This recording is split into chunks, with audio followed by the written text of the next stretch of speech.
Hi hello ಎಲ್ರಿಗೂ welcome back to my channel. ಇದೇ first time ನನ್ನ ಚಾನಲ್ ನೋಡ್ತಾ ಇದ್ದೆ, ಪ್ಲೀಸ್ ಸಬ್ಸ್ಕ್ರೈಬ್ ಮಾಡಿ, ಹಾಗೆ ಬೆಲ್ ಬಟನ್ನ ಕ್ಲಿಕ್ ಮಾಡಿ. ಪವಿತ್ರ ಬಂಧನ ಸೀರಿಯಲಲ್ಲಿ ಏನಾಗ್ತಿದೆ ಅಂತ ನೋಡೋದಾದರೆ, ರಾಧಿಕಾ ಹೇಳ್ತಾ ಇರ್ತಾಳೆ, ನನ್ನ ದೇವುಗೆ ನನ್ನ ಮನಸ್ಸಲ್ಲಿ ಜಾಗ ಇರಬೇಕಂದ್ರೆ ಪವಿತ್ರನ ಬಿಡಬೇಕು ಅಂತ ಹೇಳಿರ್ತಾನೆ. ಅದು ಹೇಗೆ ಅಂತ ಫುಲ್ ವಿಡಿಯೋ ನೋಡಿದರೆ ನಿಮಗೆ ಅರ್ಥ ಆಗುತ್ತೆ.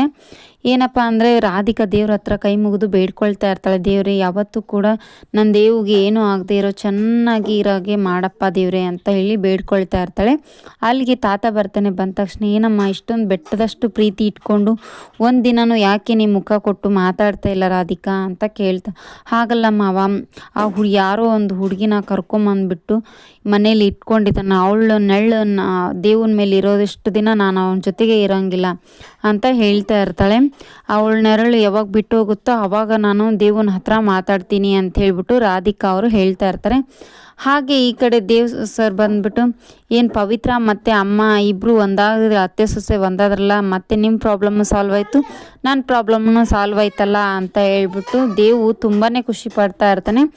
ಆದರೆ ಪವಿತ್ರ ಹೇಳ್ತಾ ಇರ್ತಾರೆ, ಅದೆಲ್ಲ ನಿಮ್ಮ ಅಮ್ಮ ಹೇಳಿರೋ ಥರ ಹೇಳಿದ್ರೆ ಏನೂ ಆಗಲ್ಲ, ಅವ್ರು ಹೇಳಿರೋ ಮಾತು ಕೇಳಿದರೆ ನಿನಗೆ ಶಾಕ್ ಆಗುತ್ತೆ ಅಂತ ಹೇಳ್ಬಿಟ್ಟು ಪವಿತ್ರ ಹೇಳ್ಬಿಡ್ತಾಳೆ. ಈ ಕಡೆ ನೋಡಿದ್ರೆ ತಾತ ಇಷ್ಟೊಂದು ಪ್ರೀತಿ ಇಟ್ಕೊಂಡಿದ್ರು, ದೇವನ ಹತ್ರ ಯಾಕೆ ನೀನು ಮಾತಾಡ್ತಾ ಇಲ್ಲ ಅಂತ ಹೇಳ್ಬಿಟ್ಟು ರಾಧಿಕಾನ ಕೇಳ್ತಾ ಇರ್ತಾನೆ. ಇಲ್ಲ ತಾತ, ನನಗೆ ಮಾತಾಡೋಕ್ಕಾಗಲ್ಲ ಮಾವ ಅಂತ ಹೇಳ್ಬಿಟ್ಟು ರಾಧಿಕಾ ಹೊರಟೋಗ್ಬಿಡ್ತಾಳೆ.